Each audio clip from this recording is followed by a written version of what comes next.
Olá, pessoal, como é que estão? Elias, Gustavo?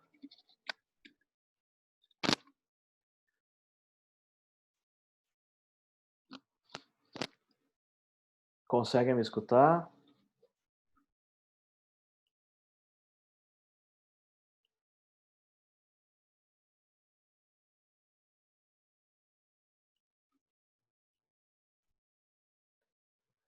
Pois é, só nós três aqui. Será que os outros não ocorreu a ideia de usar o link da aula ou alguma outra dificuldade técnica? Vamos iniciar então e depois os outros se beneficiam da gravação ou aparecem daqui a pouco, né? Então vamos começar. Tá, obrigado, Gustavo. É o link de sempre, é o link que chegou no e-mail pela mensagem que o Moodle envia. Então, vamos esperar mais um pouquinho para deixar o pessoal receber a sua mensagem e aí a gente começa. Mais uns 2 minutos, então.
Olá, olá, chegou mais gente, tá certo.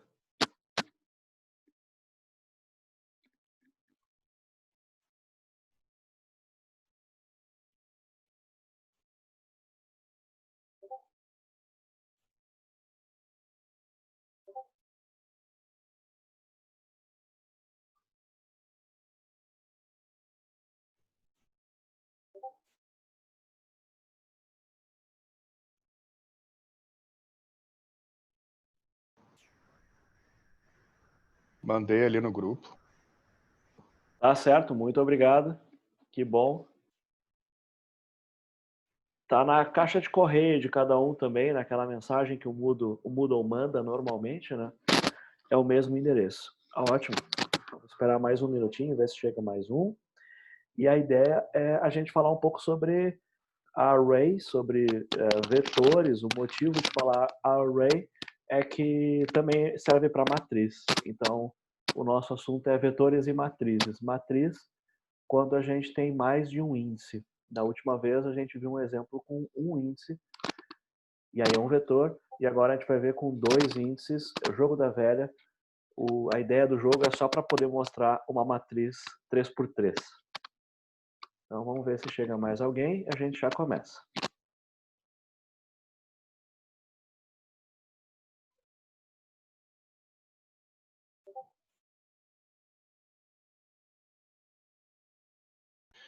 Parece que o e-mail da PUC também está com problema, além do Moodle. Então, quem não está acessando pelo Outlook está tendo dificuldade também. Certo, certo. Realmente faz sentido. O Marcelo Cohen, ele divulgou um link que para algumas pessoas está funcionando, porque o Outlook, na verdade, ele está hospedado na nuvem. Então, ele não precisa ir para a PUC para pegar o e-mail de vocês. E aí, lá no grupo do WhatsApp, o Marcelo Cohen divulgou o endereço para fazer o acesso direto. Algumas pessoas disseram que funcionou e outras disseram que não funcionou. A outra coisa é que existe um aplicativo do Outlook que também vai direto na nuvem e isso contorna o site da PUC. Ah, mas então faz sentido. O pessoal, talvez no histórico do navegador, também tenha esse registro, né, do endereço das últimas aulas, que aí pode ajudar para outras aulas. Então, o Marcelo Cohen lá no grupo do WhatsApp, comunidade CCEP, colocou esse endereço aqui que vai direto para o Outlook, lá coloca as credenciais e deve contornar essa situação. Teve pelo menos um professor que disse que tentou e não funcionou, outros disseram que funcionou. Então, para o restante do dia de hoje, né, se quiserem acessar o correio, tentar acessar o correio, talvez possa ajudar. Mas também, daqui a alguns minutos, pode ser que o problema seja resolvido. Bom, começamos então, pessoal?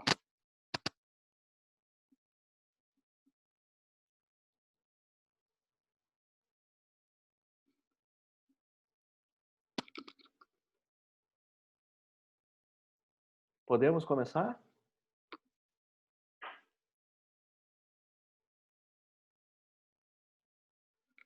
Ó, tem alguém dizendo que o acesso voltou. Espera aí.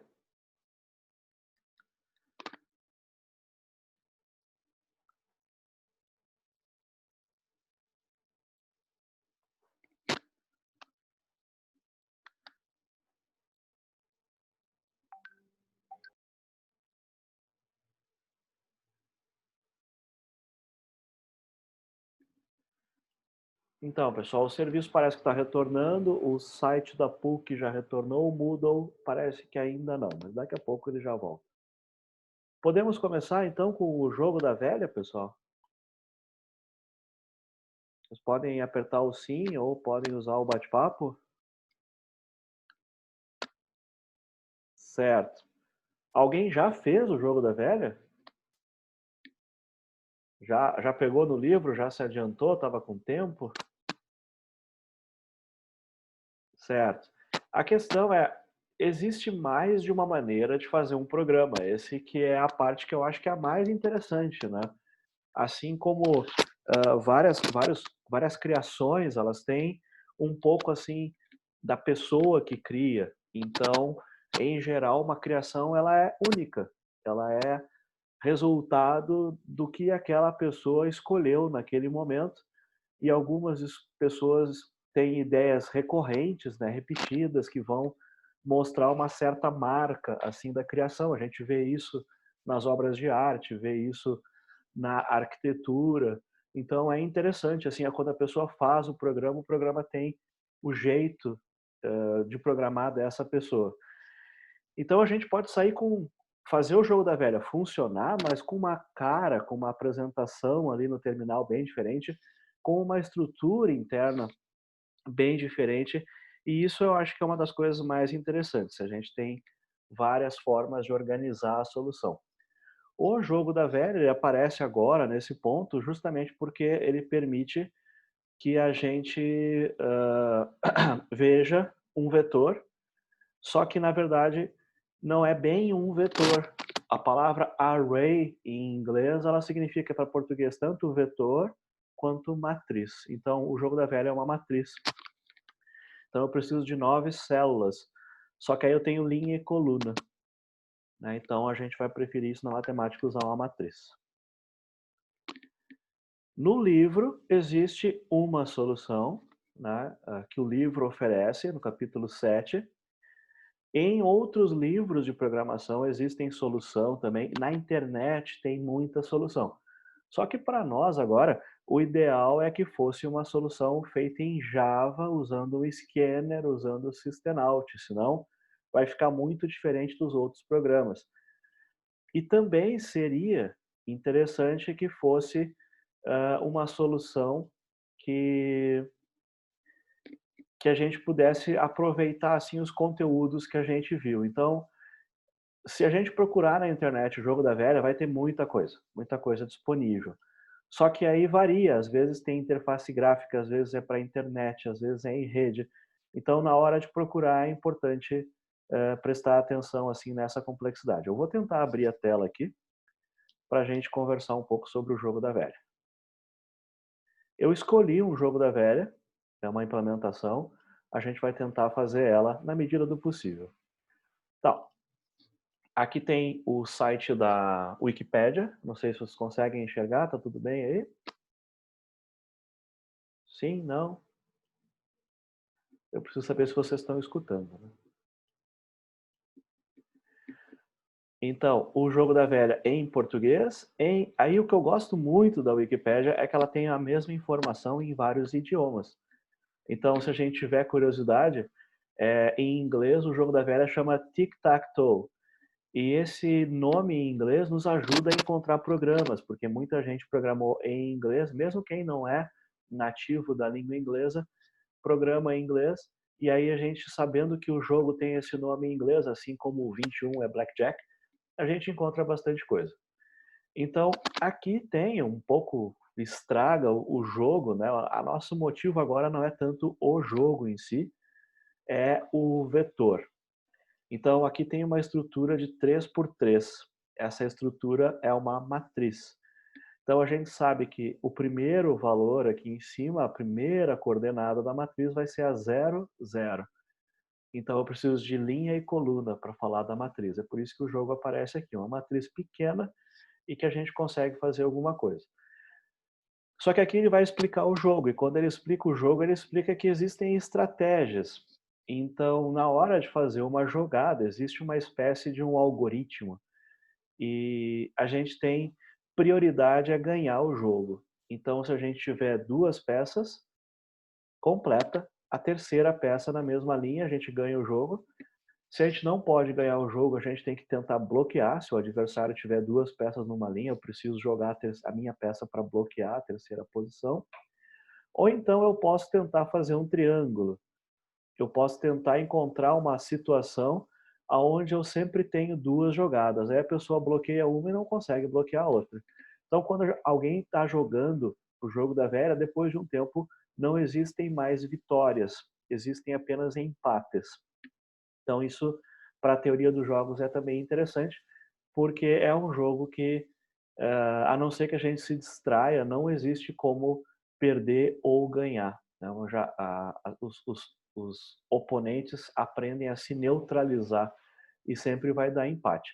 No início, né, se a pessoa ainda não compreendeu a lógica do jogo, ainda vai haver derrota, vitória, mas depois só tem empates. Então, essa história eu posso usar para programar um oponente no computador, sabendo da estratégia, né? Aonde que eu gostaria de jogar. Ele diz que a jogada no centro deveria ser o meu objetivo. Se eu não consigo jogar nos cantos, se não, jogar aqui no centro de cada lateral é aonde eu prefiro jogar. Então, se eu começar a jogar, eu vou jogar no centro, segundo o que ele diz. A segunda melhor jogada é nos cantos. Então, o que a gente está interessado é nessa matriz 3x3.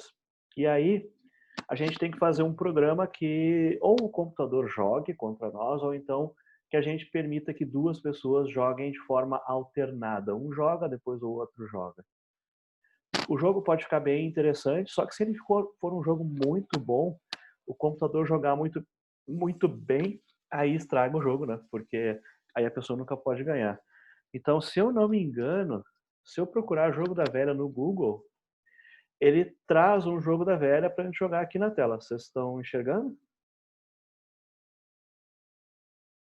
Vocês conseguem ver o jogo da velha aqui? Ele é verde no verde, né? Mas dá para ver, dá para enxergar. Então eu posso começar com o X ou eu posso ser o X ou a bolinha. Então, se eu começo com a bolinha, nesse jogo sempre começa com o X. Então, se eu escolher a bolinha, eu sou o segundo. Aí ele começou a jogar. Bom, ele não escolheu o centro, afinal ele escolheu uma pontuação baixa, 2. Né? Porque é 4, aqui os cantos é 3, ele jogou em 2. Porque eu coloquei ele como médio. Só que aqui eu posso jogar até impossível. Então é fácil, médio, impossível. Impossível porque ele vai sempre me bloquear. Então esse jogo aqui do Google é interessante porque ele tem 4 possibilidades. Jogar um contra o outro, duas pessoas jogando. Um faz o X, depois o outro faz a bolinha. Jogar com o computador, ele não vai jogar muito bem. Jogar mais ou menos. E impossível porque ele vai sempre me bloquear. Então, isso torna o jogo, né, interessante, porque se ele fosse sempre impossível, eu não tinha esperança de jogar. Ele jogou aqui, eu vou tentar jogar aqui. Agora, ele tem uma jogada em que ele tem duas peças aqui, e ele pode ocupar essa linha, pode ocupar essa linha, pode ocupar esta, e lá no algoritmo diz para jogar no centro, ou formar um triângulo. Eu vou tentar jogar no canto, tá? E aí ele jogou no centro para me bloquear. Agora eu não tenho muito como ganhar, eu não tenho mais como ganhar o jogo, porque essa jogada no centro que aparece aqui, ele tem uma possibilidade de linha aqui e uma possibilidade de linha aqui embaixo. E agora eu tenho como bloquear uma, mas não as duas. Então, vitória do computador. Então, se eu jogar como X, a coisa fica diferente. Eu começo. Então, se eu escolher o X, se eu escolher a bolinha, então dá para se divertir aqui. Eu vou começar como X, aí eu vou jogar na outra ponta. Agora, ele está formando 3, eu sou obrigado a jogar aqui. Aí ele é obrigado a me bloquear. Agora, eu sou obrigado a bloquear ele. E aí, deu um empate. Então, o jogo tem essa estratégia de abrir 2 pontas e o jogador oponente só pode fechar uma delas. Isso é o que ele chama de triângulo na Wikipédia. Então tem bastante coisa até a gente descobrir que no modo impossível não adianta. No modo impossível, ó, ele jogou no 4, que é a pontuação melhor, que é onde eu devia ter jogado, segundo a regra da Wikipédia. Eu vou jogar em algum outro lugar tentando fazer um triângulo e a gente vai continuar aqui na brincadeira, mas eu não tenho mais como ganhar dele e nem ele ganhar de mim. Agora vai ser empate sempre. Esse é o jogado impossível, porque ele faz a melhor jogada e eu faço a melhor jogada, e a gente já viu lá pela Wikipédia que isso leva no empate. Então, o jogo em si é interessante, as possibilidades, desenvolver uma estratégia, coisa e tal. O que a gente quer é fazer a programação, que a gente quer fazer um programa em Java. E a gente nota o seguinte, ó, eu posso fazer um jogo para jogar 2 pessoas, então alguém escolhe, depois o outro escolhe. Eu posso fazer um jogo que joga perfeitamente, e aí não tem como ganhar dele, só empatar ou perder. E eu posso fazer variações. Só que as variações são baseadas no valor que cada casa tem. Vocês notaram quando eu pedi para jogar com o impossível? Assim que ele conseguiu jogar no centro, ele jogou, porque é a que tem a maior pontuação. Depois nas pontas. Então, a gente tem o jogo e eu vou passar rapidamente aqui para o Tic-Tac-Toe em inglês. Então, a gente entrou no Tic-Tac-Toe em inglês só para descobrir como é que é o nome do jogo em inglês, porque se houver um programa disponível, possivelmente o nome em inglês vai ser Tic-Tac-Toe. Então, Tic-Tac-Toe da TTT, que é o nome que a gente vai ver num jogo que a gente vai ver daqui a pouquinho. Então, agora vamos voltar para Java. Então, tem lá as estratégias, tem lá as sequências de todos os jogos, né, de acordo com a escolha, a decisão de quais são as possibilidades. Como é um tabuleiro pequeno, o pessoal usa isso para poder calcular todas as possibilidades do jogo também. É diferente do xadrez, que também é uma matriz, mas é muito mais complicado. Então, a gente aprende sobre o jogo, que vai nos ajudar a fazer um oponente no computador, se a gente quiser, mas também é interessante a parte da matemática, a parte combinatória e coisa e tal. Então, o que eu queria aqui era o nome do jogo Tic-Tac-Toe.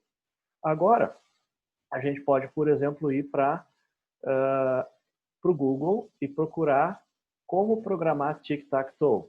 É uma coisa que eu acho que vocês fazem também. Só que o que eu quero destacar é que, como eu estou procurando em inglês, eu tenho acesso a um material diferente do que se eu procurasse jogo da velha. E eu dei preferência para procurar primeiro em inglês. Eu queria também aproveitar para mostrar esse site, o Instructables. Algum de vocês já ouviu falar do Instructables? Não? Ah, é um site para ensinar as pessoas a fazerem tarefas. Ó. Então tem cozinhar, fazer trilha, acender fogueira, acender lareira, tem um monte de coisa. O Instructables é um site bastante famoso. Se eu não me engano, ele tem uma versão traduzida, ou ele tem um lugar aqui que a gente passa para português. Mas aqui ele tem, por acaso, ó, que eu achei muito legal, que é como escrever um jogo da velha em Java. Então, é um texto que já tem algum tempo. O Instructables é legal porque eu posso baixar isso aqui que a gente está vendo em PDF. Né? E lá no final, bem no final, a gente tem o código. Então, se tudo der errado, a gente pode tentar baixar o código aqui para ver o código Java. A parte ruim do Instructables é ter que ficar vendo os anúncios. Um colega está sugerindo, né, que quando a gente for programar, se a gente não quiser fazer um jogador humano contra outro, se a gente quiser ter uma lógica, a gente pode fazer com que o programa escolha a primeira casa livre. E isso vai gerar um oponente muito ruim, mas é uma forma inicial assim de colocar essa ação pelo lado do computador. Então a gente fez mais ou menos isso nas cartas. Nas cartas a gente tinha um componente de aleatoriedade. Pode ser. Então, uma coisa é fazer jogar duas pessoas, outra coisa é fazer jogar contra o computador. Mas, inicialmente, o que a gente precisa descobrir é como representar a matriz. Então, Instructables, se vocês procurarem em inglês como fazer, a gente chama de how to. Como fazer. Então, how to, que seria um guia para explicar como fazer uma tarefa. E aqui ele tem esse texto, lá no Instructables, que é como escrever um programa tic-tac-toe em Java. Então, por que eu escolhi esse texto? Porque esse site é famoso e ele serve para outras coisas e ele já tem bastante gente viu, comentou e ele usa coisas que a gente já viu na matéria. Então, o motivo de ver esse Instructables no momento é o seguinte: a gente aprende muito quando a gente vê como outra pessoa faria, talvez uma outra pessoa mais experiente. Então, se a gente está acompanhando esse texto, a gente está vendo como outro programador faria. Duas coisas vão acontecer. Ele faria melhor do que a gente, e aí a gente vai aprender, ou ele não faz tão bem quanto nós, e aí a gente vai poder substituir a escolha dele pela nossa. Então, é importante medir o nosso conhecimento tentando perceber se a gente consegue entender um programa que um outro programador fez. E aqui ele tem um passo a passo, então vai ser legal. O que muita gente vai reclamar, é recorrente, é que está em inglês. Né? Mas eu vou insistir de novo com vocês, pessoal. Procurar o domínio da língua inglesa é importante para a carreira, né? Principalmente na área de programação ou na área de computação, informática, porque tem muito material em inglês, embora tenha material em português, normalmente as coisas aparecem em inglês primeiro. Mesmo os brasileiros que estão no exterior trabalhando, eles estão escrevendo em inglês porque a língua inglesa tem uma difusão maior. Então, é importante se esforçar diariamente e tentar ler um texto que está em inglês. Depois de algum tempo fica fácil, porque os verbos se repetem, a gente sempre escreve no presente, porque é um texto técnico, então a gente fala inglês técnico. Se as coisas ficar muito difícil, dá para usar o Google Tradutor, né? Mas é interessante fazer um esforço, procurar um dicionário online e procurar também a tradução online, se for o caso, mas tentar fazer um esforço, porque senão a gente vai protelando o dia que a gente vai aprender inglês. Essa semana mesmo, num grupo lá profissional, um colega dizendo que se arrepende de não ter aprendido inglês, né? Mas ele já tem, agora já passou bastante tempo que ele sofreu sem ter o inglês. Bom, se vocês olharem o jogo aqui, ele está explicando que o jogo do tic-tac-toe, né? Então, por causa do nome em inglês, o nome da classe dele é TTT, tic-tac-toe. Ficou estranho, né? E ele tem um outro programinha, que é o main, que é o jogo principal. Então, do jeito que ele está fazendo, ele vai fazer duas classes. Ele vai fazer uma classe main, que é onde vai ter o scanner, onde vai ter o system out, e uma segunda classe, que vai ser a classe para fazer o jogo. Ele vai fazer em duas classes, pelo que ele está anunciando. E é uma estratégia que a gente também já está usando. Duas classes num programa em Java, a gente já consegue entender. E agora o que ele vai trazer é a ideia do vetor, a ideia do array com duas dimensões. Então, ele está dizendo o seguinte, ó, o texto está no Instructables, eu vou colocar no Moodle, ou vocês podem pegar por agora mesmo, eu acho que não é muito difícil. É um site famoso, então eu vou colocar no Google assim, Instructables, e aí, how to tic-tac-toe Java. Deixa eu ver se eu consigo achar. E aí ele aparece ali como... Esse daqui é em 10 passos e o outro é em 16. Eu peguei o de 10 passos, que é esse que aparece aqui. Então, não é difícil de achar pelo Google. Mas vamos acompanhando aqui A primeira coisa que ele diz assim, ó, vão ser duas classes. A gente vai ter um método main aqui e vai ter a classe do jogo na outra classe. Bom, bom, ele diz assim que para fazer as coordenadas ele vai usar dois números, né? Normalmente linha coluna. Existem outras estratégias, mas ele está usando dois números. Bom, para criar o projeto ele vai dizer, olha, você cria no seu IDE, no seu ambiente integrado de desenvolvimento, no nosso caso a gente está usando o BlueJ. Ele criou uma classe chamada TTT, é meio feio, mas eu vou manter igual, porque a gente está acompanhando o material. É melhor a gente fazer do jeito que ele fez e depois mudar para ficar com o nosso jeito, porque senão lá no meio do caminho a coisa pode parar de funcionar. Bom, ele diz assim, a classe TTT, a parte principal do TTT é a seguinte, ele vai ter um tabuleiro, vai ter um board. E aí aparece o vetor aqui, ó. Aparece o vetor com esse abre colchete, fecha colchete.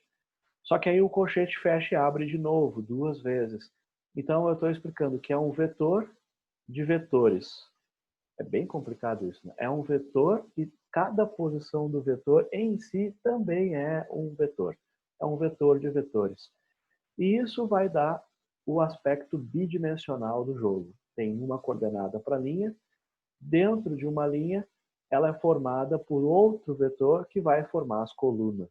Então, lá da matemática a gente lembra isso ainda.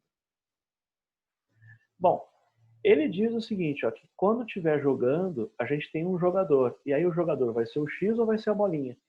E aí tem uma variável no jogo que ela vai decidir se quem joga é o X ou quem joga é a bolinha. Então, sempre que eu escolher uma coordenada, eu vou escolher para um dos dois jogadores, o X ou a bolinha.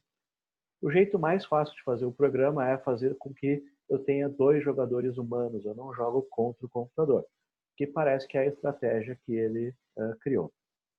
Ele diz assim, a classe TTT vai ter um construtor, que é aquele lugar onde a gente vai dizer quais são os valores iniciais dos campos do objeto jogo da velha.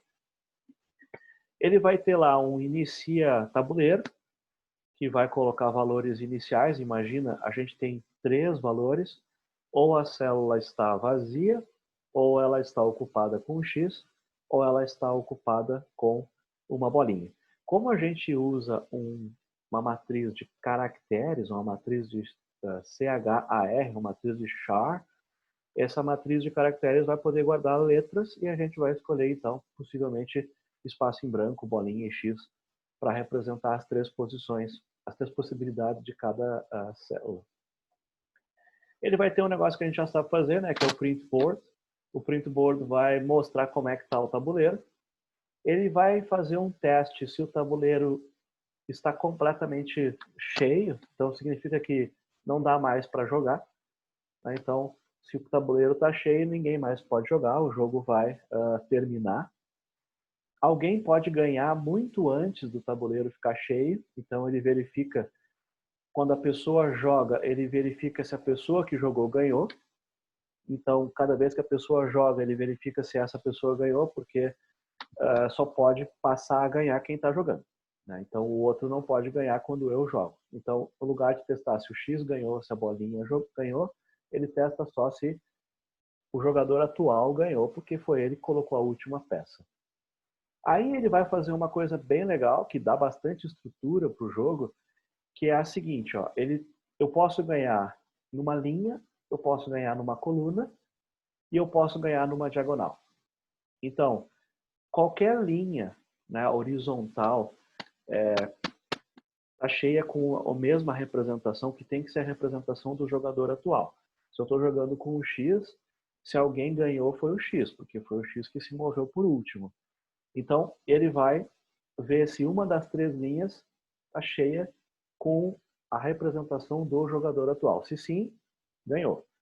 Depois ele tem um outro método que vai olhar o tabuleiro procurando se tem alguma coluna, se tem uma linha vertical, né, se alguma coluna está cheia com a representação do jogo atual. Se sim, esse jogador que acabou de jogar ganhou. Aí ele tem que, aqui são três linhas, três colunas, só que tem as duas diagonais. Então ele pode verificar as diagonais também. Então, ele tem um método que verifica linha, um método que verifica coluna e um método que verifica diagonal. São 3 linhas, 3 colunas, 3 diagonais. A lógica toda de verificar isso vai ficar dentro desses métodos. Então, como é que eu sei se eu ganhei? Eu ganhei se eu ganhei por linha, se eu ganhei por coluna, se eu ganhei por diagonal. Então, o check for win, ele vai ter auxiliares, e os auxiliares fazem uma tarefa mais simples, são 3 auxiliares. Só que aí ele faz um negócio mais legal ainda, que é, ele verifica linha, coluna, em que ele faz um método que ele passa 3 valores. E aí permite verificar se os 3 valores que eu passei, eles terminam o jogo. Ou seja, se o caractere 1, o caractere 2 e o caractere 3, eles têm o X ou têm a bolinha, então aquela linha, aqueles 3 caracteres, eles terminam o jogo. E aí a gente vai usar esse auxiliar para fazer os outros 3 auxiliares. Então o jogo vai ter uma estrutura bem interessante. A gente tem 2 classes, a gente tem métodos auxiliares, o construtor. A gente deve ser capaz de ler esse código que um outro programador está nos explicando. Isso é uma coisa muito boa. Bom, ele diz assim, ó, se a gente fosse colocar o tabuleiro na posição inicial. O jogo, para ele, na posição inicial, ele usou um traço. Porque o caractere em branco é difícil de acompanhar. Então ele colocou um traço, porque eu consigo ver o traço e eu sei que aquela célula está vazia. Então, aqui ele está usando um programa, o comando for. O comando for é um comando de repetição. Ele parece com o comando while. Ele teve preferência aqui usar o comando for. Na verdade, são 9 atribuições, porque são 9 células. Mas no lugar de escrever 9 atribuições, ele fez uma atribuição executar 9 vezes. Por que 9 vezes? Porque esse laço repete 3 vezes, só que ele está dentro de um outro laço que repete 3 vezes também. Então, o motivo da gente falar sobre matrizes agora, nesse ponto, é justamente para a gente ter um exemplo de um laço dentro de um laço aninhado dentro de um laço. Então, eu tenho a letra I, é uma variável, a letra J é outra variável, por convenção, I é linha, J é coluna, e na matriz, a primeira coordenada linha, a segunda coordenada coluna. Então, o que vai acontecer? Ele começa com I valendo 0, e agora ele vai repetir esse bloco 3 vezes. O I vai estar fixo, valendo 0, mas o J vai variar, 0, 1 e 2. Ou seja, ele vai escolher uma linha, a linha 0, vai percorrer todas as colunas, depois ele sai do for, retorna, pega a próxima linha, linha 1, percorre todas as colunas. Quando ele sair, ele pega a terceira linha, linha 2, e percorre todas as colunas. Ele vai ter percorrido 9 atribuições, percorrido a matriz total 3x3. Então, por quê? Porque se eu criar um caractere, ele deve ser iniciado como vazio. E aí ele não quer começar como vazio, ele quer começar como traço. E aí ele botou o traço explicitamente e ele fez essa lógica aqui. Essa lógica seria a mesma lógica de escrever essa linha 9 vezes, começando em 0, 0 e terminando em 2, 2, que é a outra ponta. Só que no lugar de escrever isso, ele usou 2 laços. Eu poderia fazer isso com o while, mas ele prefere fazer com o for. O motivo de fazer com o for é que geralmente, quando a gente tem um número inicial, um número final e um incremento bem conhecidos, em geral os programadores preferem fazer com o comando for. Então, eu acho que é a primeira vez que o for aparece. O for é uma alternativa a usar o while.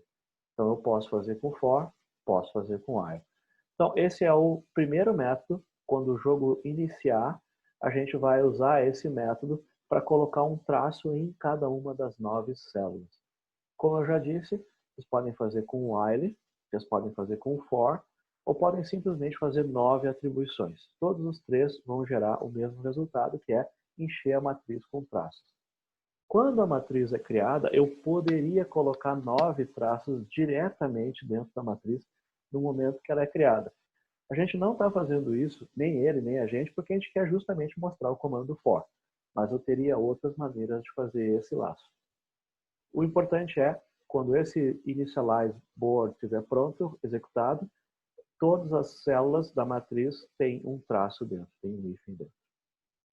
Então, como eu programo aqui dentro, nesse momento a gente quer justamente mostrar que existe o comando for e é uma alternativa para o while. Bom, ele vai continuar explicando a classe, né? Aqui ele vai explicar os comandos, e claro, está explicando em inglês, mas está fazendo a mesma explicação que a gente fez. E aí ele chegou na ideia de que a gente pode criar um print board, a gente pode criar um código que vai ser usado para mostrar o conteúdo da matriz. Só que ele está usando um pouco de balaca, né? Não vai ficar só a matriz, ele está fazendo linhas. Ó. Ele começa com uma linha horizontal, aí aqui dentro ele tem aquela mesma ideia do for, aparece aqui, a mesma ideia do for, e aí ele mostra a barra vertical, que é essa barra bem da esquerda do desenho. Ele vai mostrar cada casa, cada célula, que aparece aqui. Nota que ele deixa um espaço em branco, né? Que é para dar esse efeito aqui de espaço em branco. E, finalmente, ele fecha a linha.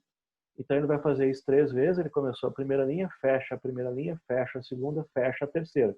Então, tem essa linha por fora, que é a primeira, mas depois ele faz uma linha de valores e fecha, uma linha de valores e fecha. Então, esse último aqui é o correspondente a que fecha esse primeiro na última vez que ele faz a linha. Então, ele fez 2 métodos. Um que preenche com tracinhos, vai ficar assim, e outro que mostra visualmente, né, a matriz. Então, a ideia de separar nessas 2 partes, lembram que eu posso agora fazer uma e fazer a outra, eu posso testar, né? Eu posso ir fazendo aos poucos. Então, eu acho que está na hora da gente pegar um pouco desse código e colocar lá no BlueJ para a gente poder ver o que está acontecendo. Bom, ele vai continuar explicando, né? A ideia é que vocês façam o jogo e continuem arrumando o jogo nessa ideia de ter uma estrutura de classes e matriz.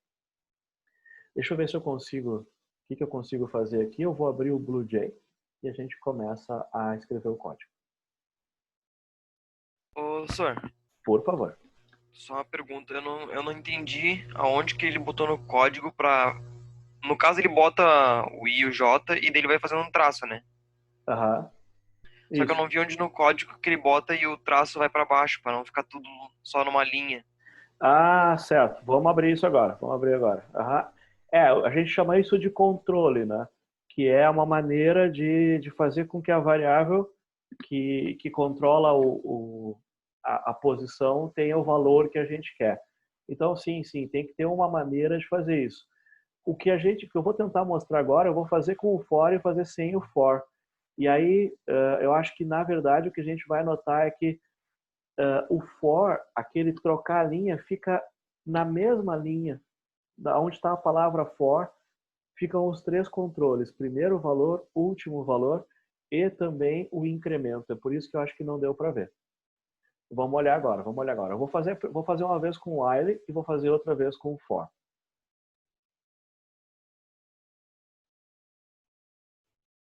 Já vamos abrir então. Bom, vamos lá. Eu vou tentar seguir as instruções dele. Eu tenho o código que ele fez, mas eu vou tentar seguir as instruções e vamos ver até onde que a gente vai. A ideia é a gente começar a programação e vocês continuam, ou se der tempo a gente faz tudo. Mas ele disse inicialmente que ele tem uma classe chamada main e ele tem uma classe chamada ttt. 2 classes, main e ttt. Conseguem enxergar o BlueJ aí, pessoal?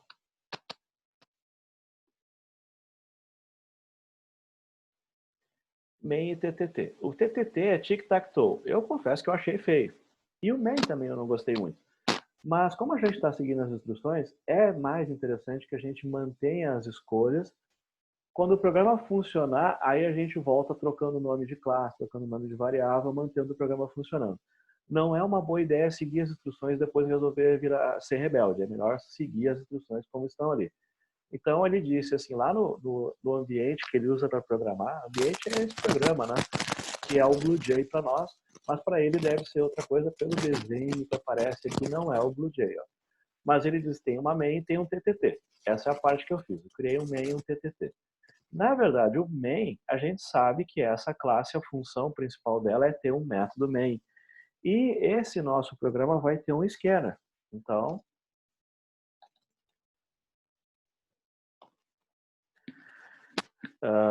vamos importar o scanner, porque a gente sabe que a pessoa vai ter que digitar a linha e a coluna.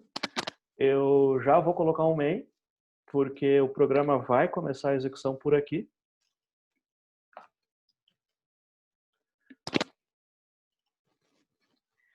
E a gente sabe que o main ele tem um parâmetro, que é um vetor de string. Agora o mistério está se desfazendo, é um vetor de string. Eu já vou colocar aqui as coisas que eu sei que eu vou usar. Eu vou usar um scanner, que normalmente a gente chama de teclado, né? Porque eu vou precisar ler isso. Vou precisar ler um valor de linha e coluna. Eu vou pegar esse scanner do Systemino. E ele disse o seguinte, ó, que vai ter um TTT que vai ser o jogo. Então eu vou ter que criar um objeto que vai ser o jogo, assim como eu criei um objeto que vai ser o scanner. E aí eu vou colocar um system.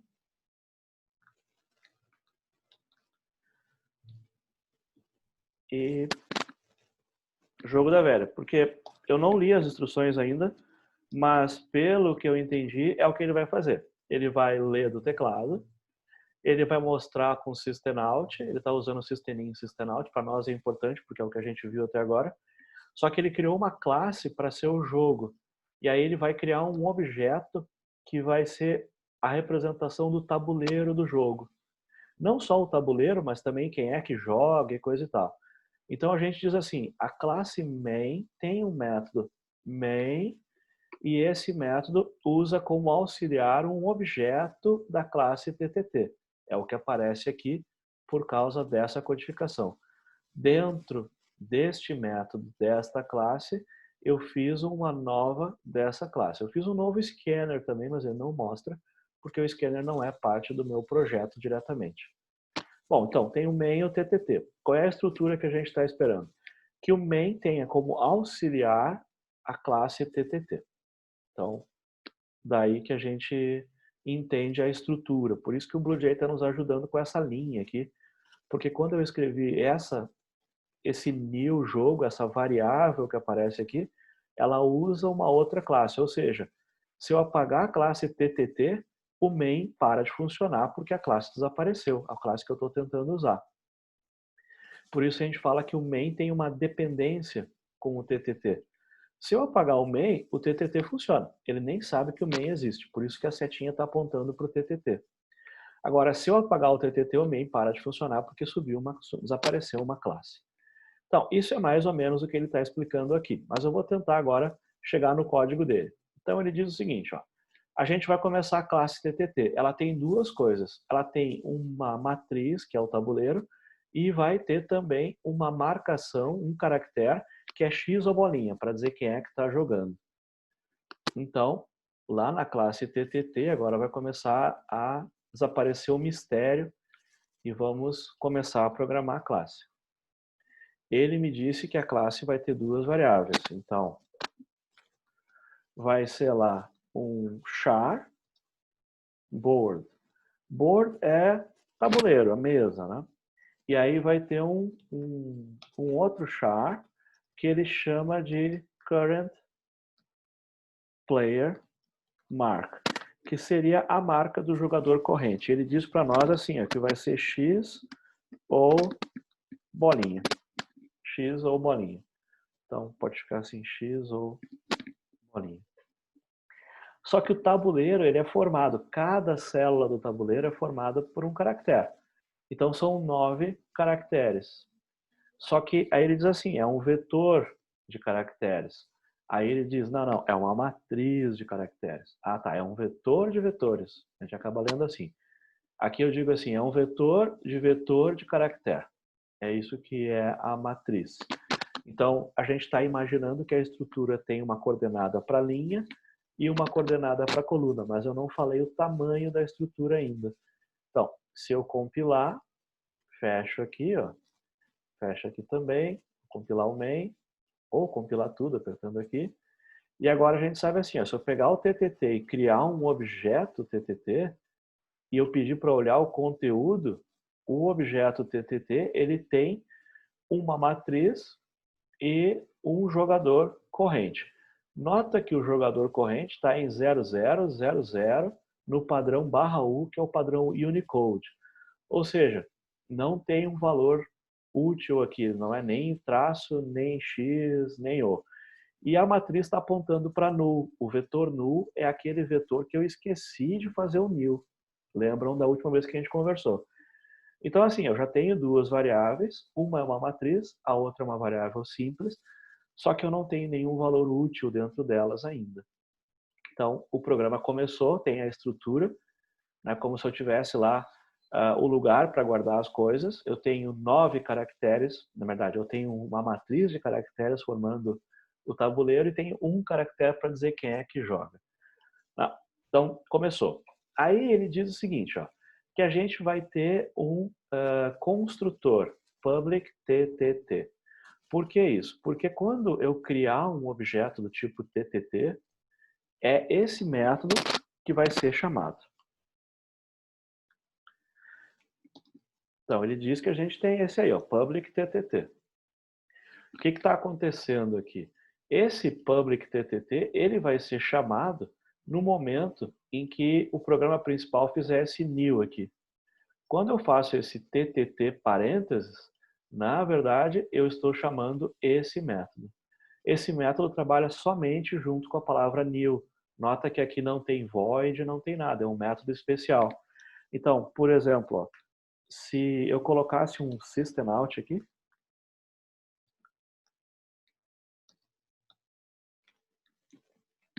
e colocasse criando TTT, e agora compila aqui, agora por causa da modificação no TTT compila de novo o main.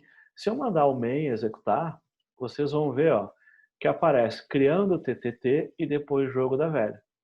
O que foi que aconteceu? Quando eu fiz o new TTT, eu passei a execução para esse método auxiliar, só que ele é um método construtor. Ele está aqui para me ajudar a criar um objeto do tipo TTT. Então, esse código que aparece aqui, ele vai entrar em ativação quando o programa principal criar o TTT.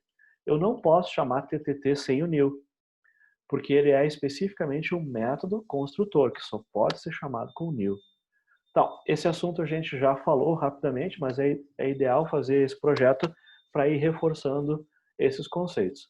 Se eu quisesse muito ver a coisa, eu poderia colocar um ponto de parada aqui e mandar executar o programa e aí acompanhar passo a passo. Ó, criei o scanner, vou pular, agora eu vou criar o jogo, vou entrar dentro e aí ele vai aparecer em algum momento, depois que ele carregar as classes, ele está lá dentro do jogo e não funcionou como eu queria, mas ele executou. Deixa eu fazer como eu quero, que é, eu vou botar o ponto de parada aqui dentro. E aí eu vou parar aqui e vamos de novo. Então, vamos ver. Eu quero parar para mostrar que ele está executando. Ele parou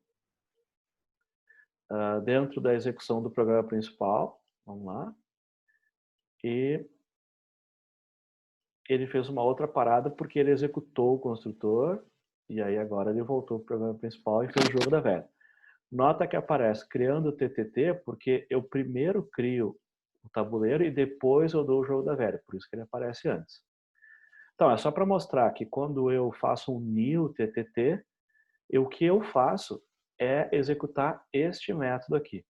Só que, como eu falei, o tabuleiro ele não está muito bom, porque ele começa com valores que não são úteis. Então, vamos resolver isso. A primeira coisa é, a gente viu quando eu joguei lá no Google, que o jogo da velha, quem começa jogando é o X. Então, eu vou começar colocando assim, ó, o current player mark vai ser o X. Eu vou começar com o X minúsculo. Então, quem é que começa jogando? O X. Se eu fizer a primeira jogada, a marca que vai aparecer lá, o resultado vai ser o X. O X é que está escolhendo linha e coluna. Em algum momento eu vou trocar isso para a bolinha, para o O. E aí quando a próxima jogada é no O, e depois eu troco de novo para o X. Então tem algum lugar em que a gente troca, é o X ou é a bolinha, mas quando o jogo começa, ele começa com o X. Bom, o que a gente vai precisar fazer agora? Nota que se eu deixar o jogo como está e tentar criar um objeto, isso aqui é uma coisa legal do BlueJay, eu posso criar um objeto TTT sem executar o programa. E aqui eu posso olhar que por causa da modificação que eu fiz, ó, a marca é o X. Então, quando eu crio um objeto TTT, ele já está programado para a primeira jogada vai ser do X. O jogador corrente é o X. Já resolvi isso. Só que o meu vetor está null. Se eu tentar usar esse vetor, vai dar o null pointer exception. Tá, então, o ideal é que quando termine o construtor, cada um dos campos do objeto tenha um valor útil. Já coloquei um valor correto aqui, mas aqui continua com um valor que vai me dar problema depois. Então, vamos mudar aqui. E eu preciso pegar o tabuleiro, que é o atributo ali em cima, o campo ali em cima, e eu vou ter que usar um new, e ele é um char, só que ele é um vetor de vetor. Só que agora eu vou ter que dizer, olha, eu quero 3x3. Tá. Aí fazendo isso, esse new vai criar um vetor. Ótimo. Agora, esse char é um simples, então não tem new, ele só guarda o valor. Agora, o vetor, eu tenho que criar o vetor, no caso, criar a matriz, que foi o que a gente fez agora. Então, a vantagem do construtor é quando eu faço um new, ele já vai criar o objeto em uma situação que me interessa. Ó, x, e aqui, se eu clicar aqui, ele diz assim, ó, você tem um vetor de 3 posições. Só que se eu abrir a primeira posição do vetor, a primeira posição do vetor é um outro vetor. Então, na posição 0, eu tenho um vetor. Aí, usando o índice uma segunda vez, na posição 0, 0, eu estou no primeiro vetor, segundo vetor. Se eu clicar nesse aqui, a terceira linha é outro vetor. E todas as linhas são vetores. Então, vai me dar a ideia de matriz. Mas, na verdade, aqui a gente não está vendo aquele jogo da velha, né? 3x3. A gente está vendo um vetor com 3 posições, só que cada posição é em si um vetor. Então, a gente brinca assim, é uma gambiarra, não é bem uma matriz, é um vetor de vetor, mas o efeito é de uma matriz. Então, quando eu coloco a primeira coordenada, eu escolho um desses 3 vetores. E a segunda coordenada vai ser no vetor escolhido a posição que eu queria. Então, esse daqui ó, é o vetor linha 2 e a coluna 1, coluna 2, coluna 3. Eu sei, né? Pensando assim, parece até mais difícil do que de fato é. Mas o que eu queria é, no construtor, eu coloquei um valor útil, que é um tabuleiro 3x3, e escolhi que quem sai jogando é o X, porque quando a gente jogou lá no Google, o X sempre começa jogando. Então a primeira jogada é do X. Esse foi o construtor. Então ele diz assim, ó, responsável por inicializar adequadamente o tabuleiro e indicar quem é o primeiro jogador, quem vai ser o primeiro jogador. Esse é o construtor. Olhando as instruções dele, a gente fez esse jogo. Na verdade, eu gostaria que o tabuleiro não aparecesse somente vazio. Eu queria que ele aparecesse com algum conteúdo, que no nosso caso é um tracinho. Então, eu vou pular para a gente fazer esse aqui. Ó. Public e o próximo, né? Void initialize board.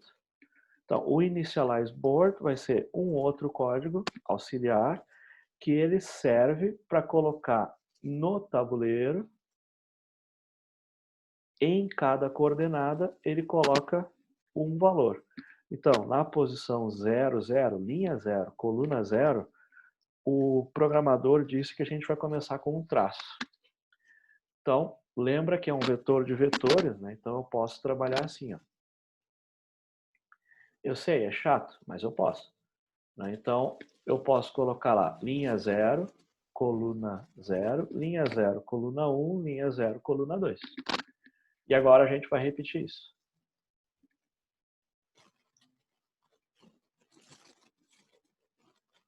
São 9 atribuições. Agora, esses daqui é da linha 1 e esses daqui é da linha 2. Pronto. O tabuleiro foi inicializado. Todo ele, são 3 por 3, né? Todo ele foi preenchido com 9 traços.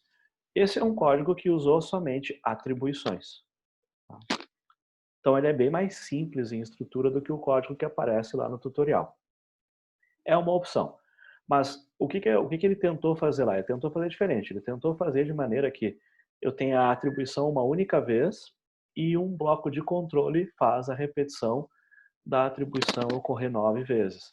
A questão é que cada vez que a atribuição ocorre, ela usa uma coordenada diferente. Então não basta repetir a atribuição, eu preciso transformar cada coordenada em uma variável, que foi o que ele fez. O que ele fez, então, se a gente escreveu o código usando um laço, ele transformou a primeira coordenada em i e a segunda coordenada em j. Ele criou duas variáveis. Então, uma variável que é o índice i e uma variável que é o índice j. Legal. Aí o que ele fez? Ele fez o i vale 0. E ele fez que o j vale 0 também. Agora, com o i valendo 0 e o j valendo 0, eu tenho 0, 0, recebe a primeira atribuição. Só que aqui embaixo, para funcionar, teria que ser o mesmo i, só que teria que ser o j mais 1. E aqui, para funcionar, seria o mesmo i e o j mais 2. Então, se eu escrever dessa maneira, vai ser 0, 0, 0, 1, 0, 2. Que foi o que ele fez quando ele fez o for. Ele criou uma variável i e uma variável j. A variável i fica fixa. A variável j, ela vai variando. Então, o que ele vai fazer? Ele vai fazer isso 3 vezes para os valores de 0, 1 e 2 e 9 vezes trocando o valor j, vai 0, 1, 2, 0, 1, 2, 0, 1, 2 e aí ele completa a lógica. Então, usando um laço, o while, a gente poderia tentar fazer uma coisa assim, ó. Eu começo o i0, j0 e agora ele faz assim, enquanto o i for menor que 3,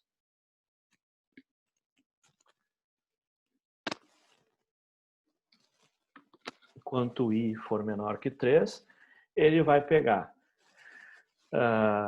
linha 0, depois ele vai fazer um laço, linha 1, linha 2. Para ele fazer o laço, eu vou precisar colocar i recebe i mais 1. Então ele vai começar em 0, vai fazer a primeira linha, vai somar 1, vai fazer a segunda linha, vai fazer a terceira linha. Então, essa lógica aqui cria duas variáveis, i e j. A variável i começa em 0, então na execução vai ser 0, 0, 0. Aqui vai ser 0, 0 mais 1, 0 mais 2. E aí, soma 1. Aí ele volta e executa tudo de novo. Vai ser 1, 1, 1, e aqui vai ser 0, 1 e 2. Então, esse laço aqui, ele vai preencher uma linha de cada vez. O que ele fez no programa foi evitar a repetição de novo aqui, usando a variável j. Então, ele fez uma coisa assim, ó. Ele vai precisar passar esse j aqui para dentro.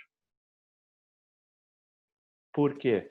Porque cada vez que eu começar uma linha, o j volta para 0, volta para a primeira coluna. E para poder percorrer as 3, ele vai precisar fazer, começa em j0, e agora vai outro while. Enquanto, agora o j é menor do que 3. Então ele vai colocar na posição i e j, só que eu quero repetir isso 3 vezes. Só que eu não quero repetir com o mesmo j, eu quero com o j que vai incrementando. Então, em linhas gerais vai ficar assim, ó. O i vale 0. Tá. Aí, o que ele vai fazer? Ele vai pegar esse j e vai executar um outro contador também até 3. Então, o i está fixo e o j começa em 0, 1, 2, 3. Então, essa lógica faz o que a lógica inicial fazia. Nota que eu tenho, no momento, mais linhas do que se eu tivesse feito as 9 atribuições.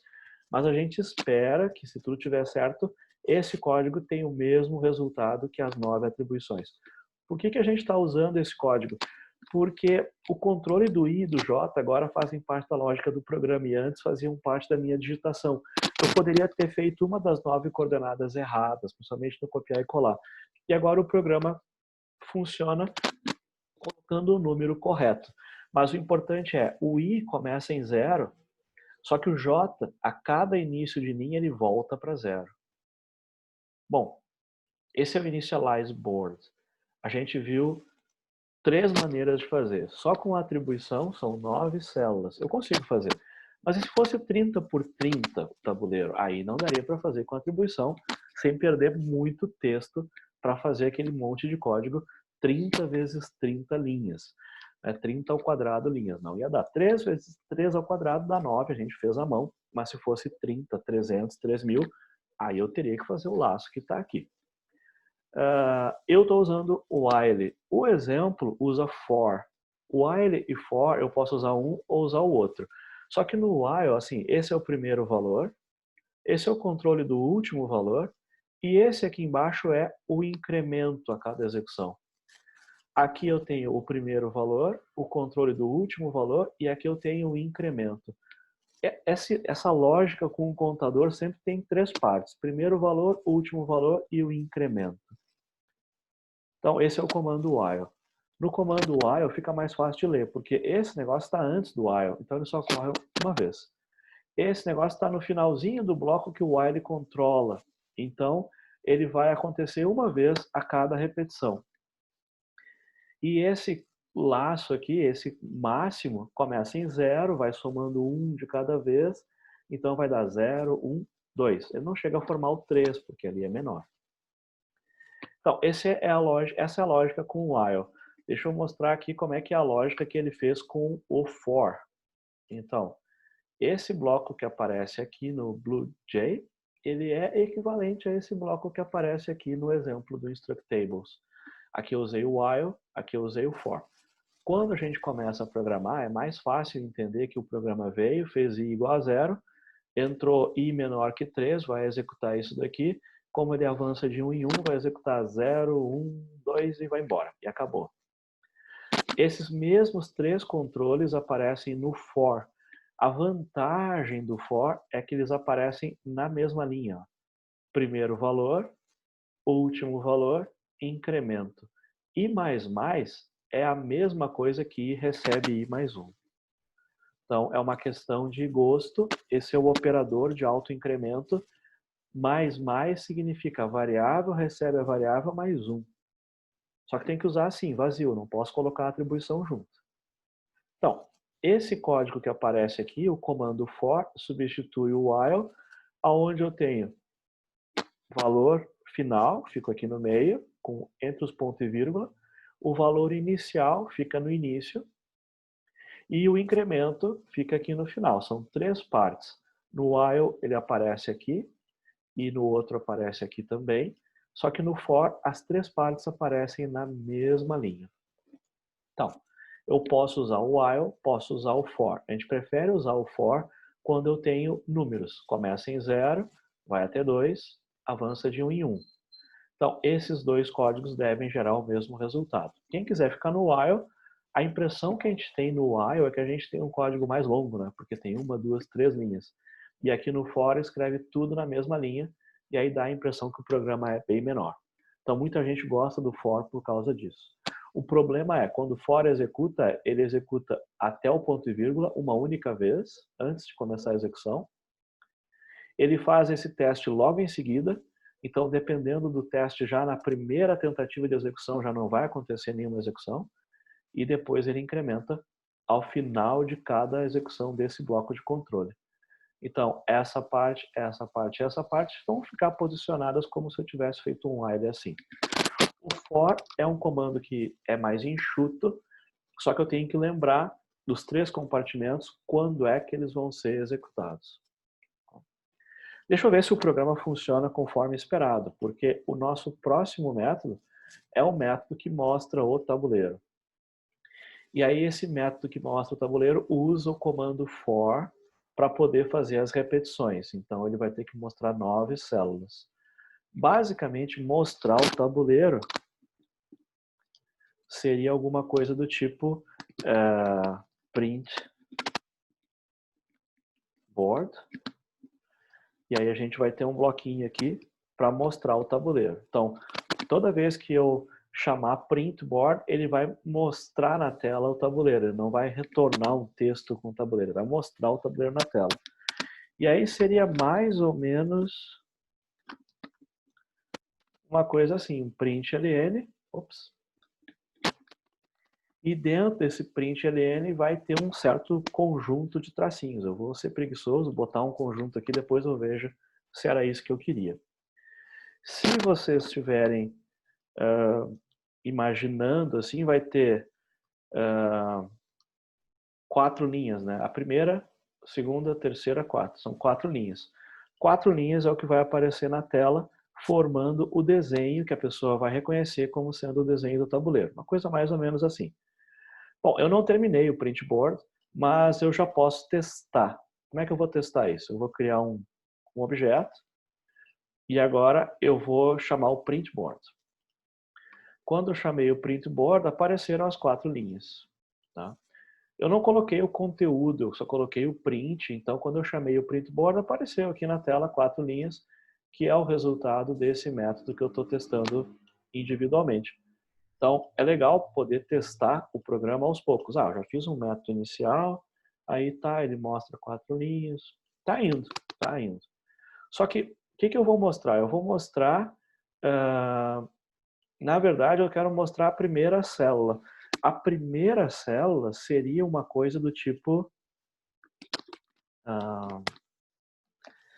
system.out.println. E aí a primeira célula é board, só que aí a coordenada é linha 0, coluna 0. Então, eu estou mostrando um caractere na tela e caindo fora. Deixa eu ver. Se eu compilar, vou executar, print board. Agora eu tenho a primeira vez que eu fiz o print, essa é a segunda vez que eu fiz o print, apareceu nada na tela aqui. Apareceu nada na tela porque quando a gente começa, ele deixou um espaço vazio. Mas aí eu tinha dito o seguinte, ó, que eu posso pegar um objeto board e inicializar ele. Se eu inicializar ele, eu troco o conteúdo dele. Se eu mandar imprimir de novo, vai dar mais confusão. Se eu mandar imprimir de novo, vai aparecer um tracinho. Esse tracinho é o que veio de dentro da matriz tabuleiro, dentro da matriz board. Então, vejamos. Eu quero chegar lá, só que o que eu mostrei? Eu mostrei um tracinho só, uma célula só. O que eu queria fazer? Eu queria fazer era uma linha vertical, um espaço em branco, colocar uma célula. Aí depois eu queria fazer uma linha vertical, e aí colocar mais um espaço em branco, e aí repetir isso. Então, vou tentar fazer isso. Então, é linha 0, coluna 1, linha 0, linha 0, coluna 0, linha 0, coluna 1 e linha 0, coluna 2. Essa é a primeira linha. Então, são só 9 células, né? Então, 0, 0, 0, 1, 0, 2. Eu comecei o print aqui, ó. Só que eu não posso fechar aqui agora, que eu vou ter que fechar mais para frente. Devia ter copiado depois. Bom, o que eu estou tentando fazer? Eu estou tentando fazer um print que mostre a primeira linha da matriz que vai ser formada por 3 tracinhos.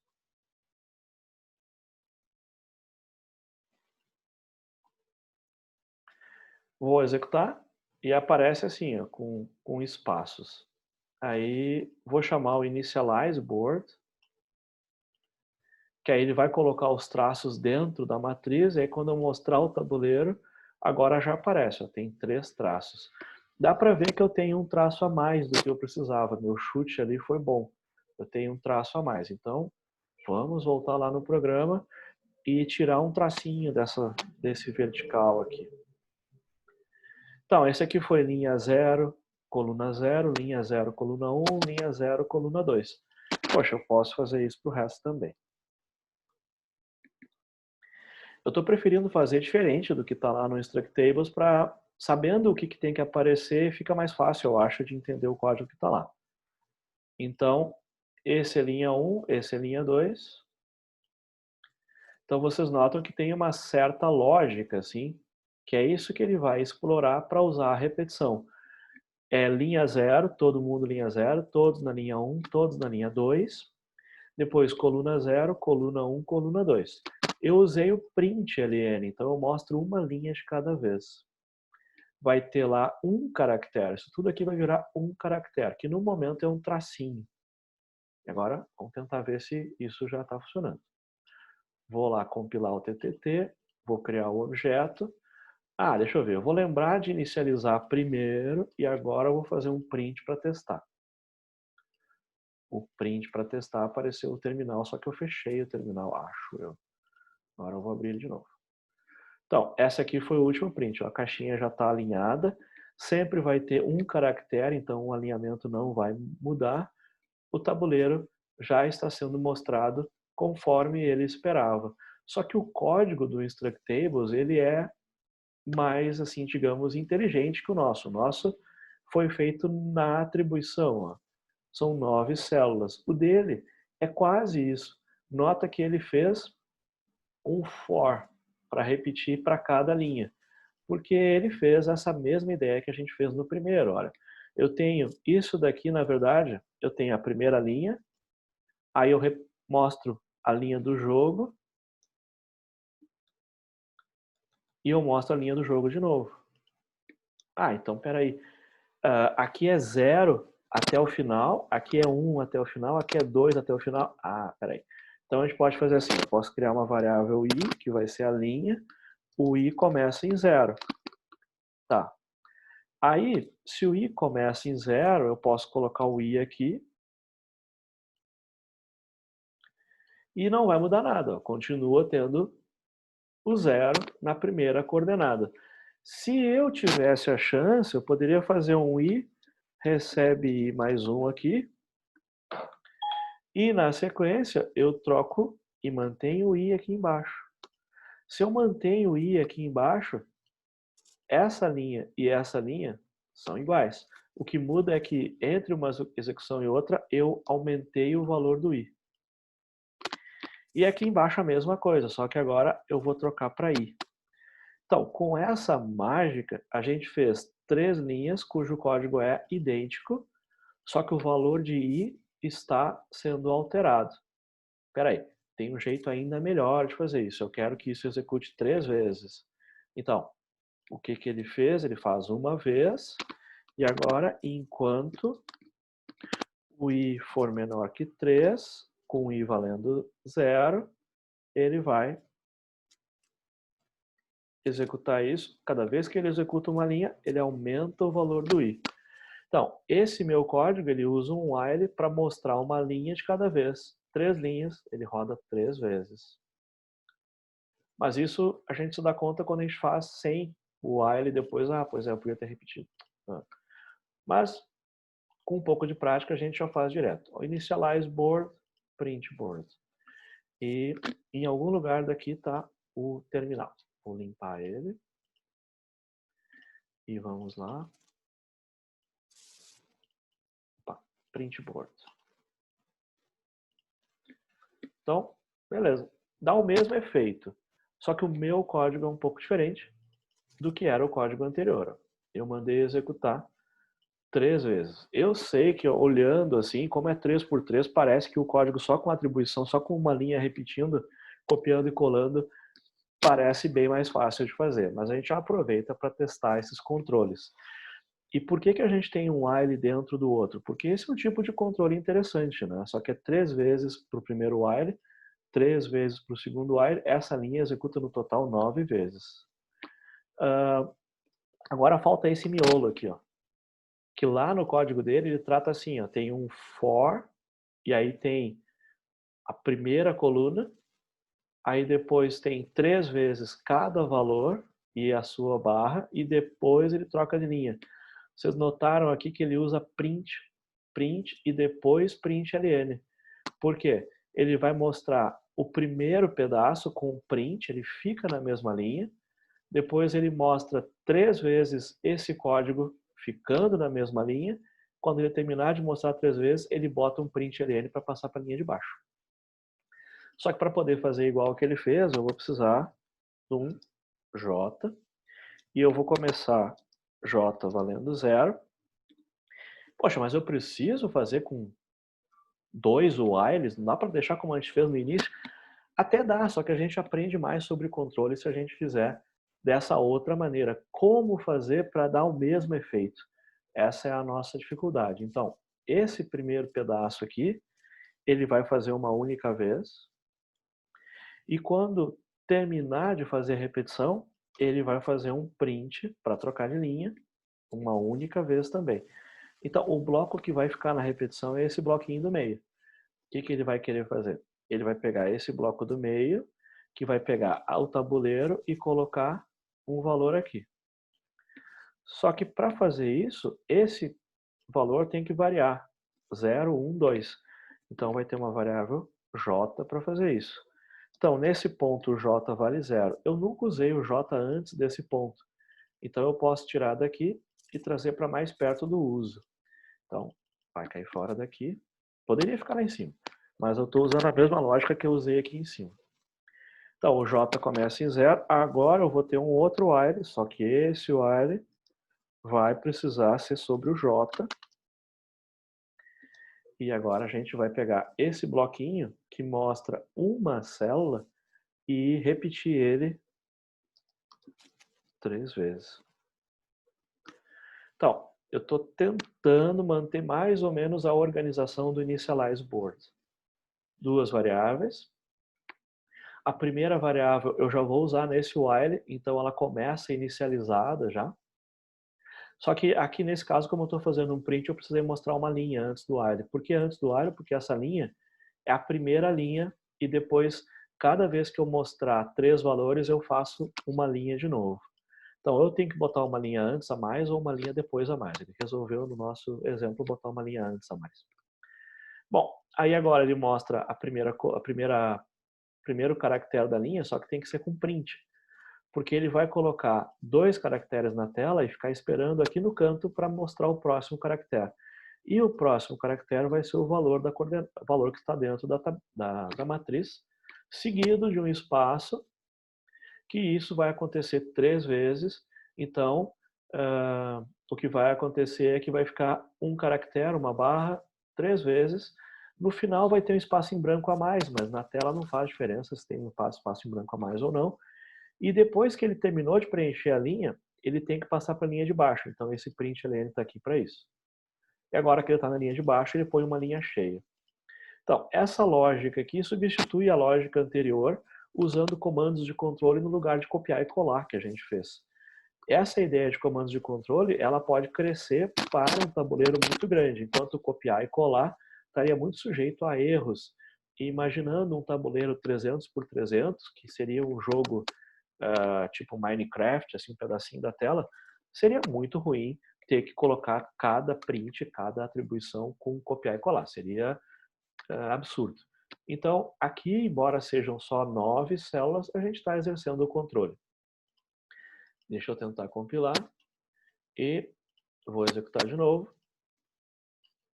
Mas eu sempre tenho que lembrar de fazer o initialize board, porque se eu fizer um print board agora, vai aparecer tudo com vazio, que nem é vazio, é um espaço que não tem nada dentro. Eu tenho sempre que lembrar, primeiro initialize board, depois faz o print. Aí deu certo. Mas tem um outro jeito de fazer isso. Ó. Eu posso, lá no construtor, criei o tabuleiro, tá? Então, já aproveita e chama o initialize board aqui. Agora, eu não preciso ficar lembrando de chamar o initialize board. Quando eu criar o tabuleiro, ele já coloca os traços e quando eu fizer o print, o tabuleiro já está certo. Eu aproveitei melhor aquele construtor. Ó. E agora, vai direto no print porque eu já inicializei quando eu fiz o construtor. Eu tenho que lembrar uma coisa a menos. Só que o initialize board fica aqui, ó, de bobeira, mas não precisa, porque eu já fiz ele quando eu fiz o construtor. Vocês estão aí ainda, pessoal? Eu já deixei todo mundo para trás. Tem dois que estão aí, pelo menos. Mas olha só, agora eu vou fazer uma coisa que a gente não fez ainda, que é para resolver um outro problema. Ó. Aqui é public. Lembra que eu falei que às vezes é public, às vezes é private, mas tem uma regra. E agora eu fiz uma coisa para esse jogo, que é a seguinte. Ó. Quando eu criar um objeto, se eu olhar para cá, não tem mais o initialize. O initialize existe, o construtor chama o initialize, mas quando alguém for usar o objeto, o initialize não aparece mais. E isso evita a confusão, porque como eu já chamei o initialize no construtor, a pessoa não tem por que chamar de novo. É um método a mais que ela fica vendo, só atrapalha. Ela pode chamar o print board direto. Então, o que eu fiz no código? Eu troquei ele para privado. Agora ele não aparece mais quando alguém está usando o objeto, mas eu posso usar ele dentro dos meus métodos, dentro dessa classe. Então, essa aqui é a primeira vez que a gente tira aquela regra de que todo método é público. A gente passou esse aqui em privado, porque eu já uso ele e eu não quero poluir quem está usando o objeto com dois métodos, quando na verdade só tem um que ela tem que chamar. A gente fez o print board e a gente fez com while. Eu fiz o com while de propósito porque é a mesma lógica do for. Só que ele usa, no lugar de i, recebe i mais um, ele usa i mais mais, que é mais enxuto. E se quiserem usar o for, vocês têm o código aqui. O resto ficou igual. Eu fiz com atribuições e com prints separados, com copiar e colar, e depois com lógica de controle. Vocês viram que o for dá a impressão de que o código é bem mais enxuto, mas a lógica é a mesma. Esse é o print board. Esse tutorial ele continua, tá? E agora ele vai verificar quem ganhou. E para verificar quem ganhou, ele tem que verificar se as posições estão ocupadas com X ou com bolinha. Então, é isso que ele está mostrando aqui. Ele tem um método para trocar quem é que joga, se é X é bolinha, se não é X é a bolinha, então volta a ser o X. E aí ele vai explicar o jogo passo a passo.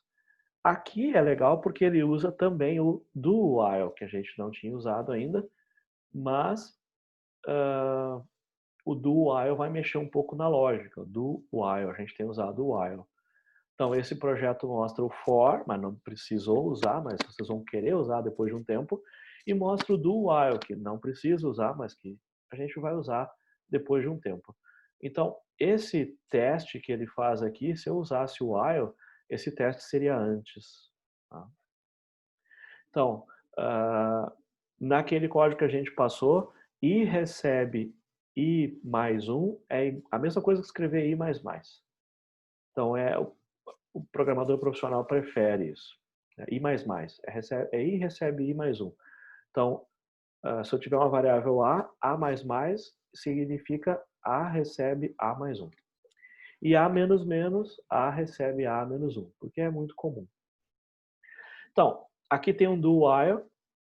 A gente usaria o while, ele está usando um do while. O do while, a diferença é que ele executa e a primeira vez ele não testa. Quando ele chegar lá no final do bloco, aí ele testa. Então, se eu usar o while, essa chave fica e o while vai aqui para cima apagando o do. É que no do while, assim, comecei a jogar, ninguém ganhou e o tabuleiro não está cheio, então ele nem testa.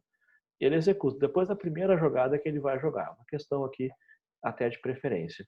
Então, ele vai executar várias vezes, ele pede para a pessoa colocar uma linha e colocar uma coluna. Só que a pessoa olha para a tela e pensa assim, linha 1, coluna 2. Só que no jogo é linha 0, coluna 1.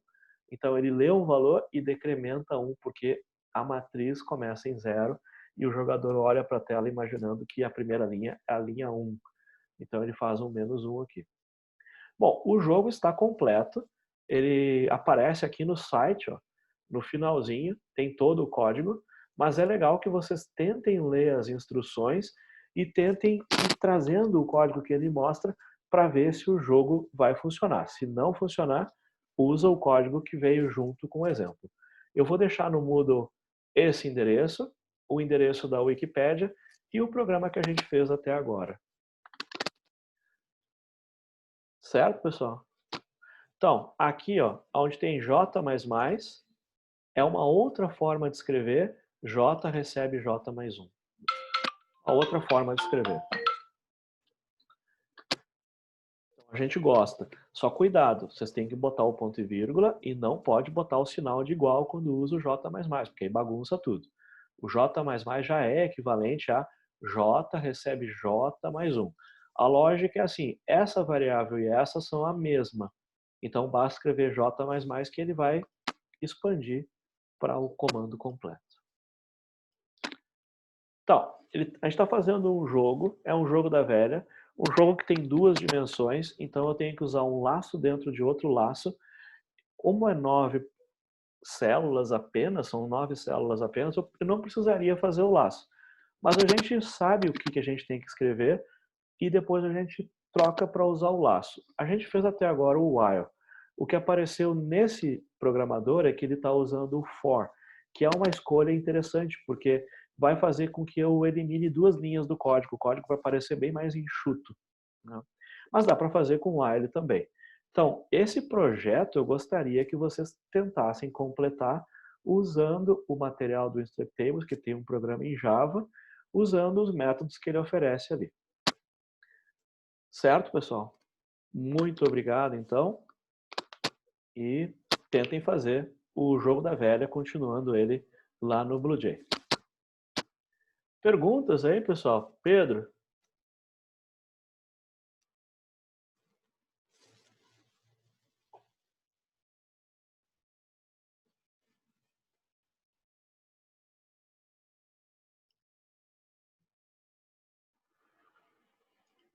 Era isso, então?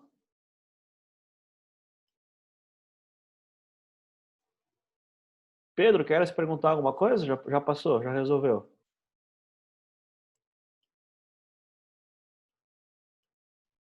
Já resolveu. Tá ótimo, tá ótimo. Então, é um projeto para juntar tudo. Como a gente tem pequenos métodos, a gente resolve cada método da melhor forma possível, com o que a gente sabe. Eu mostrei aqui 2 formas de fazer, lá no material dele, do Instructables, tem uma terceira forma, e aí olhando isso, a gente escolhe qual é a forma que a gente vai preferir. Eu sugiro usar o while por enquanto, mas para algumas pessoas o for é muito mais natural, então use o for, encontre aí a maneira que parece mais natural para vocês. Se a gente tiver uma avaliação, ela não vai dizer assim, escreva o for, escreva o while. Ele vai dizer, faça um laço que repete 3 vezes. Aí você faz como for mais natural, né? Desde que funcione, não seja nada muito grave, assim, está perfeito, está funcionando. A maior dificuldade desse código é que tem a variável i e a variável j, e às vezes trocando uma pela outra, o programa não vai funcionar como a gente espera, e aí é uma coisa só de retornar e organizar. Muito obrigado, pessoal. Vou deixar a gravação disponível assim que der. Até mais, pessoal.